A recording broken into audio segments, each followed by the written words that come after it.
Welcome to this lesson on customer retention.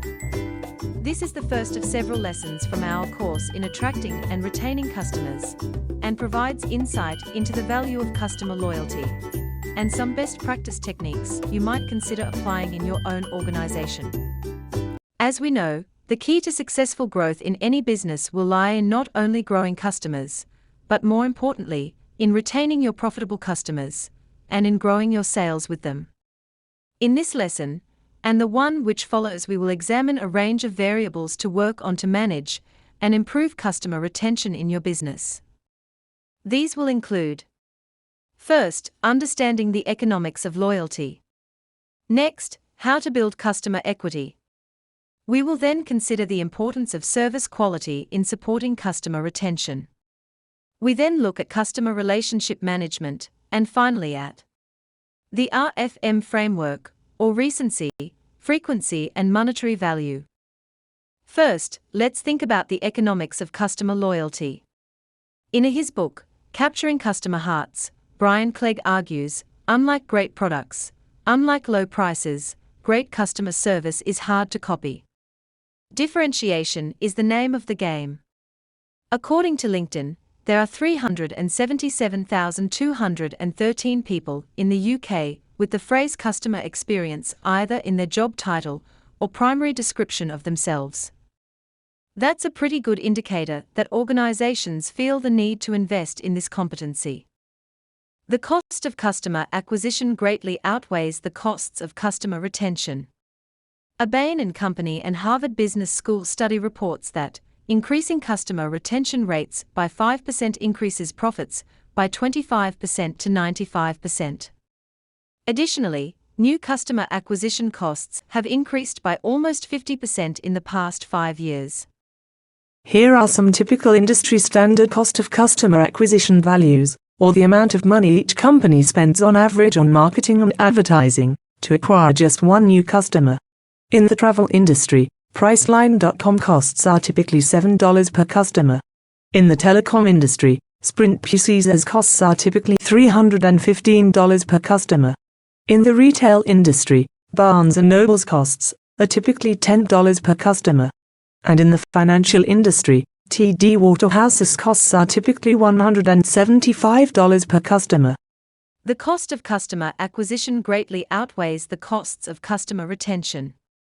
A Bain & Company and Harvard Business School study reports that increasing customer retention rates by 5% increases profits by 25% to 95%. Additionally, new customer acquisition costs have increased by almost 50% in the past 5 years. So we know that customer retention matters, but just how do we value customers?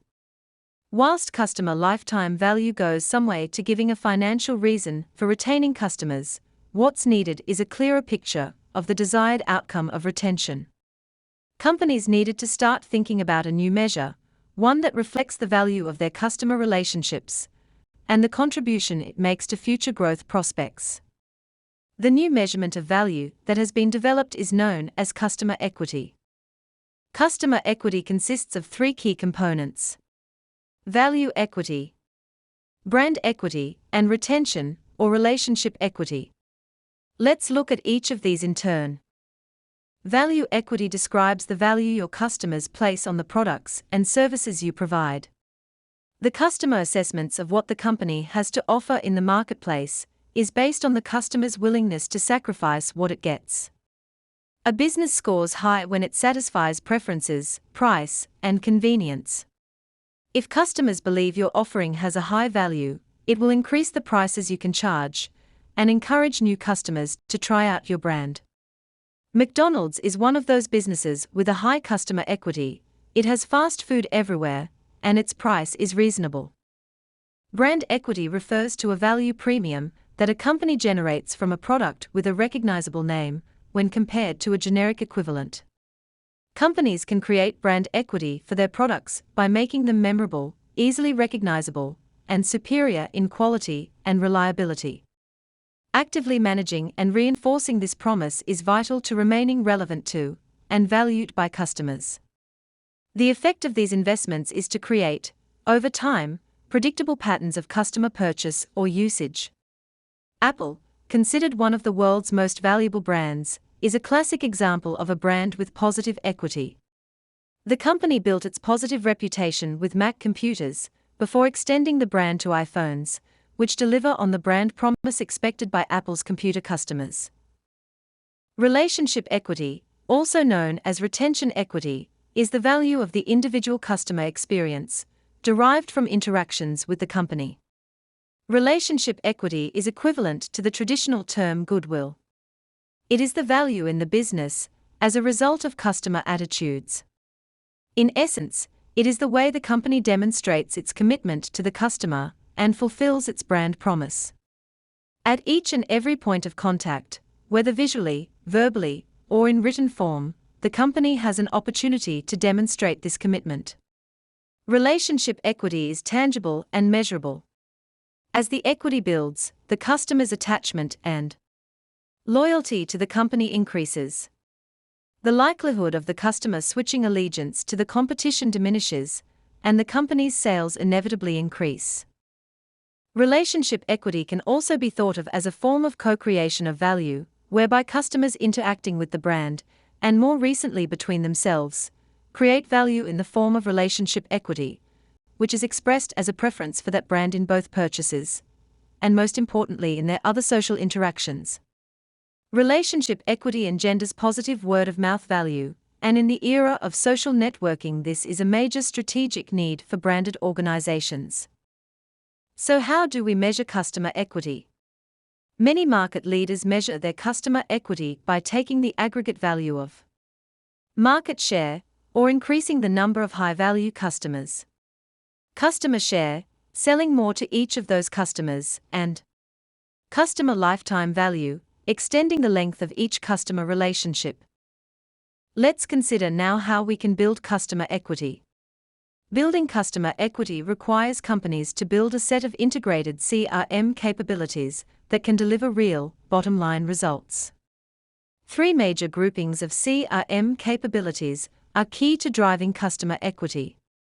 These include customer insight, customer offers, and customer interactions. The transformation to a customer-driven enterprise hinges on developing strong customer insight capabilities. Customer insight allows a company to define its most valuable customers and high-value potential customers, and determine how to work with them to maximize mutual value. To create value in the eyes of the customer, companies must develop highly relevant customer offers. Bundles of products and services need to tailored for individual customer needs that are better than competitive alternatives. Drawing on customer insight for direction, leading companies focus on crafting compelling value propositions, sell the benefits, building strong brands, developing new products and services that are coveted by the customer, managing the product-service mix to create the augmented product. Finally, in a customer-driven business, offerings are dynamic and innovative, constantly validated and measured, and easily configured to meet customer needs. Companies today are obsessed with doing business on the internet, and for good reason. The potential market is immense. However, customers are still currently likely to connect with a company in multiple ways, including face-to-face shopping, and even mail order. Customer may select a self-service channel in one instance, yet require personal assistance in another. Ultimately, it is the customer who chooses the channel. The key, then, is to consistently provide high-quality service and personalized interactions, irrespective of the channel the customer chooses. Now let's look at the importance of building strong customer relationships. As more and more people realize that making the customer feel glad about the buying decision is crucial to sustaining long-term prosperity, so customer focus and service excellence become the basis for competition. The challenge for every organization is not whether they embrace the customer as king, but more how to select the right way forward and how to implement the necessary changes. Not all customers will contribute equally to the long-term profitability of the organization. Some customers are better than others, and a precious few make the difference between winning and losing in today's highly competitive marketplace. As many as 85 or 90% of consumers are either immune to the efforts of the marketer, or, if they do succumb, do not buy enough to make a significant impact on the bottom line. So, the reality is, we can't treat all customers equally.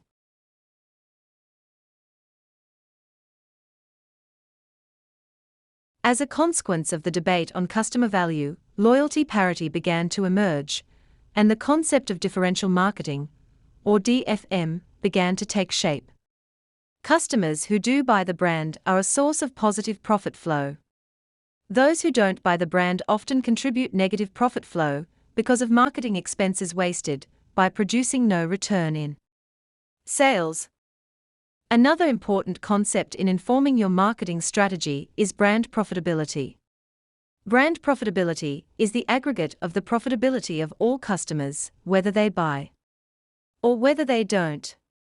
Surprisingly, some consumers can generate a loss, even if they do buy the brand, because marketing expense exceeds profit margins. Implicit from this analysis is the fundamental truth that, from the standpoint of profitability, all consumers are not created equal. The Pareto principle, or the 80-20 rule, reveals the reality that 20% of your customers will account for 80% of the sales. In this chart, customers are classified into three categories. class customers are profitable. B-class customers tend to break even, and C-class customers are loss-making. Differential marketing, or DFM, capitalizes on this skew by means of profit segmentation, that is, dividing all consumers into groups based on the profit opportunity they provide the marketer. For frequently purchased categories, profitability correlates with buying rate. For other categories, such as durables, with the proximity in time to the purchase occasion. For the vast majority of products and services, profit differential has proven to be a far greater discriminator between customers than demographics, lifestyle, psychographics, or desired benefits. So what does this tell us for our market strategy? Marketers cannot afford to be democratic. They must invest their efforts and their budgets where they will produce the most return. The most valuable customers deserve special treatment to build and retain their loyalty. The risk of not giving it to them is great. If a marketer treats high-profit consumers like everyone else, they will treat the marketer's brand like any other. Analysis has shown that for most categories, 1/3 of the buyers account for at least 2/3 of the volume. This high-profit segment generally delivers 6 to 10 times as much profit as the low-profit segment. Based on the evidence, the critical importance of high-profit consumers to brand profitability seems undeniable. The brand loyalty equation is a key analytical tool for DFM. It illuminates the counterproductive spending patterns across segments and the disparity between loyalty building and price sensitizing efforts. And it demonstrates the necessity for many brands of implementing a fundamental DFM resource allocation strategy, more funding of loyalty building efforts against the high-profit segment. While the traditional approach to viewing customer relationships and identifying attractive customers uses measures, such as cost of contact, the brand loyalty approach requires companies to view their relationships through the lens of the customer. This means measuring the relationships using criteria important to the customer, such as the customer's perceived value of the relationship and the customer's level of satisfaction with products, pricing, delivery, and support, as illustrated in this diagram. Understanding that customers have left, and understanding why they have left, is critical for your business. While this in itself is difficult, harder yet is applying this knowledge gained from your research to developing business tactics that encourage customers to stay. Currently, companies are using sophisticated predictive technologies that compare like attributes of similar customers to delineate customers who are likely to churn, and they're simultaneously personalizing tailored marketing interactions designed to motivate those customers to stay. Understanding that customers have left, and understanding why they have left, is critical for your business. While this in itself is difficult, harder yet is applying this knowledge gained from your research to developing business tactics that encourage customers to stay. Currently, companies are using sophisticated predictive technologies that compare like attributes of similar customers to delineate customers who are likely to churn, and they are simultaneously personalizing tailored marketing interactions designed to motivate those customers to stay. Some of predictive techniques which marketers use today include propensity to buy analysis. This is understanding which products a particular customer is likely to purchase. Next, sequential purchase, or predicting what product or service a customer is likely to buy next. Product affinity analysis. This is understanding which products will be purchased with other products. Also known as market basket analysis, it can be viewed as examining products in a shopper's basket to understand possible product associations. And finally, price elasticity modeling and dynamic pricing. This involves determining the optimal price for a given product, often for a given customer or customer segment. By understanding how a customer is likely to behave, a company can make a host of marketing decisions based on this knowledge, including these: preemptively offering discounts or fee waivers to existing customers who are at risk of churning, refining target marketing campaigns to smaller customer segments or specific products, packaging certain products together and fixed pricing them to sell more products and increase their profitability, or cross-selling products likely to be purchased with other products. In this lesson, we have considered the importance of customer retention as evidenced by the accumulation of customer equity. Customer equity is manifest in a combination of value equity, brand equity, and relationship equity. We also saw that customer equity is delivered by customer insight, customer offers, and customer interactions. We also considered how we can build customers' relationships, and the need to develop those customer relationships which are most profitable and deliver the best returns on your marketing spend. This concept of differential marketing should underpin your marketing spend. Want to learn more about this subject? Then click on our website to view the full course. Why not subscribe and get access to free articles and special offers? Join the Global Career Highway now.